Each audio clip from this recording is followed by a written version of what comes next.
Hi, and welcome to the School Health Educators Podcast, where we discuss health education and how to best teach health ed in the K 12 setting.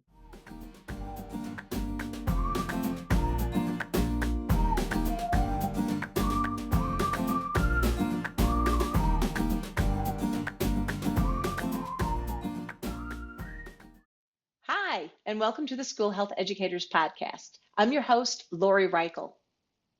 And I asked my friend, my colleague from the Midwest, to come back onto the podcast to talk about some summer reading we can all do this summer, 2026. So I asked Andy Milne, thank you so much for being here. You want to say hi to everyone, Andy? I'm going to say hi. First of all, thank you for inviting me back again. Hi to everybody. If you don't know who I am, where have you been? I am Andy Milne, teach in the northwest suburbs of Chicago, originally from London, England. I think I'm just wrapping up my 30th year of teaching. I'm almost there. I'm Wow. almost the teacher that my students deserve. And we're here to talk about the HPE, Health and PE Summer Book Club. Very good. And I know that you shared a document with me, and I'm going to try to link that into today's description. And again, I thank you for being here. It's so nice, folks, to have people return to the podcast. And we now know each other. So consider joining in on a podcast episode. Ask Andy to join in too. I'd love to have a recording with more people and all. But getting to Andy's idea about the summer book club, you've been doing this for a couple of years, right? Yeah, I mean, I always choose 9 books to read over the summer. I select those 9, I share them. Do I always finish them? Not necessarily, but I certainly have them all on bookshelves. And I figured, why not try and bring our community together, kind of like your podcast? We often work in silos, Yeah. but why can't we come together over Mhm. some shared reading, a shared experience? So in my 9 that I've identified for the summer, I cherry picked 4 that I thought would speak to both health and or PE teachers, Excellent. with the idea being I've got 2 books suggested for June, and I have them here with me, and we can talk about those shortly. And then I've got 2 more for July. I know that in New York, you're probably still in school, but some of us are almost on summer vacation. And then in conjunction with that, we'll jump on Jordan Manley's Health and PE Collective, the now called Nexus platform, where we can chat. And then at the end of every month, or of the 2 months, I'm going to put together a video conversation where anybody who's reading can just join in one evening, grab a cup of tea, and talk about our experiences of reading the books. Excellent. And all of your information is also found at your blog site called Slow Chat, correct? Slowchathealth.com. We Hmm. just finished microblog month, so we had 45 blog posts through the month of May, bite-sized pieces or bite-sized posts. And the first one that got pushed out was me launching the book club kind of a month in advance to give people an opportunity to do some searching around and pick up a book or two. Excellent. Yeah. Okay, so let's jump into those books. So, what are you recommending Yeah. for the month of June? Here we go. So first of all, I chose Cait O'Connor's Ditching Weight Stigma and Anti-Fat Bias at School. Now, I have known of Caitlin for a while now on social media, and she's somebody who always pushes my thinking. I'm going to say off the bat, this is a must read for anybody in health and PE space. I mean, all of the student teachers that you work with, this is a must read. I want to say 10 years ago, I wanted to broaden my knowledge and understanding of all things diversity, equity, and inclusion. And I always really thought I always saw that through a race lens. I wasn't really thinking about inclusion in terms of different body sizes as well.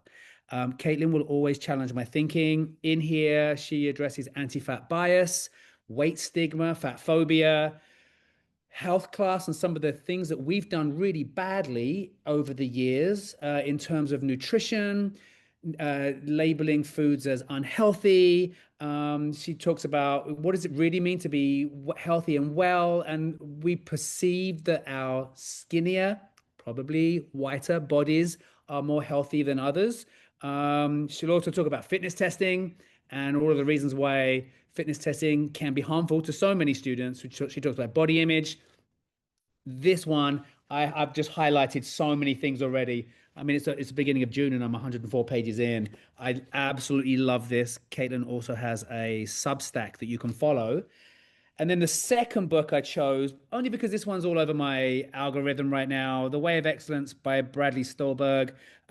This is on all the bestseller lists. It's on New York Times bestseller. This talks more about um, pushing back against grind and hustle culture and asking us to think less about achieving things and more about becoming the person that we want to become. It talks about values and consistency, about caring about the acts that you're doing. This is more about mastery. This reminds me of Atomic Habits.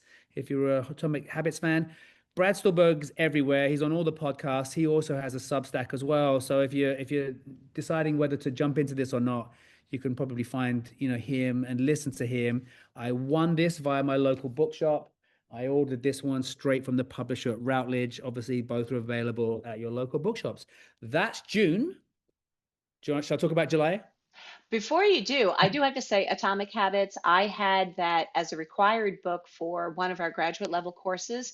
And it's a course that people who just completed a physical education degree, they have to take this like as an intro class right now at SUNY Cortland. And so a lot of the students said Atomic Habits was a book that they wanted to read and that they had to read it. They loved it.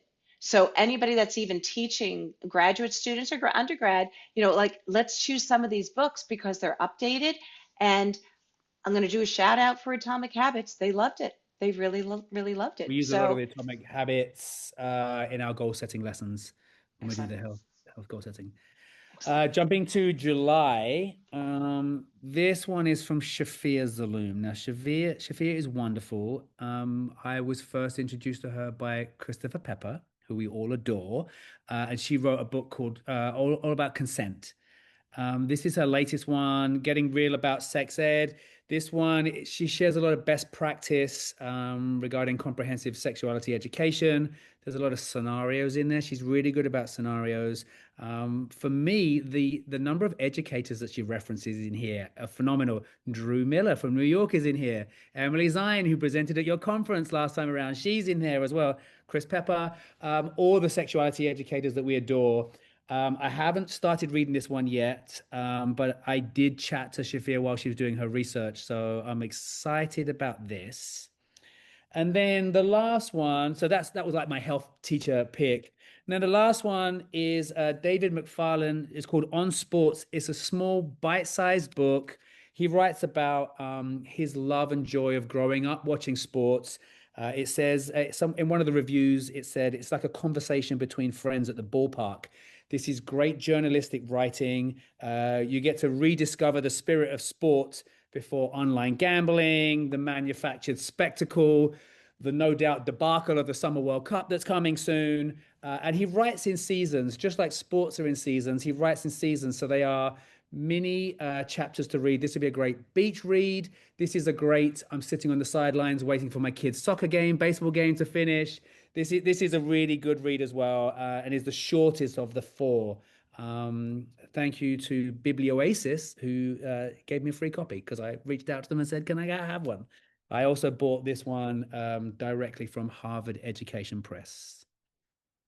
They're our books, varied but linked, all health and PE related. Community engagement. Let's come together and read some books. So thank you. You went over four books, two for June, two for July. However, if you are still teaching, you can do two for July, two for August. And if you have one of those like school calendars where you have 4 weeks off at a time, you can do one and then do another in the next 4 weeks, all that.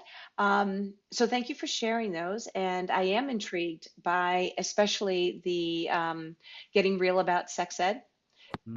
Because we do need to, all different states are doing things differently. Some people are phrasing things as they were phrased 15 years ago. Meanwhile, other states are doing more updated phraseology. So it's interesting what's going on in the United States with sex ed education. Did you want to share anything else too that you were referring to for August? Although I haven't go, I go back to school mid August, but like you said, read these books at any time. You can always Hmm. read a July book in June. Audio books count.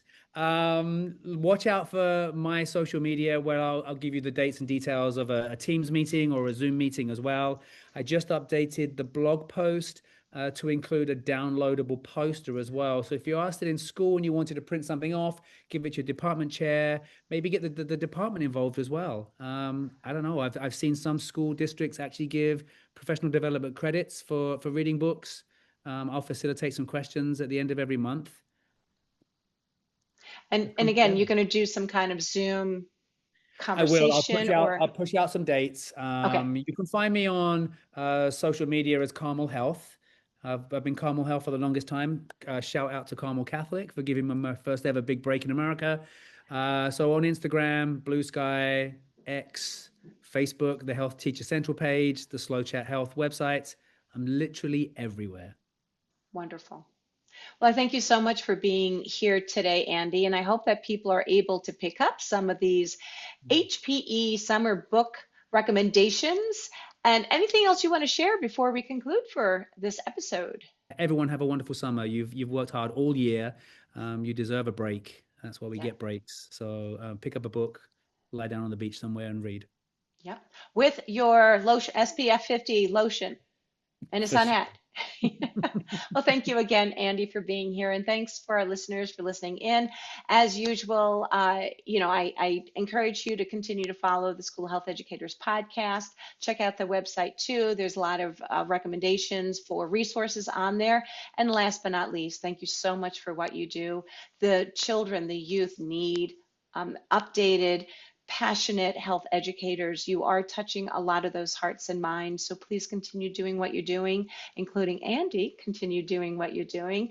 And so, yeah, take care of yourself, folks. Stay well. Thank you, Laurie. Thank you, Andy.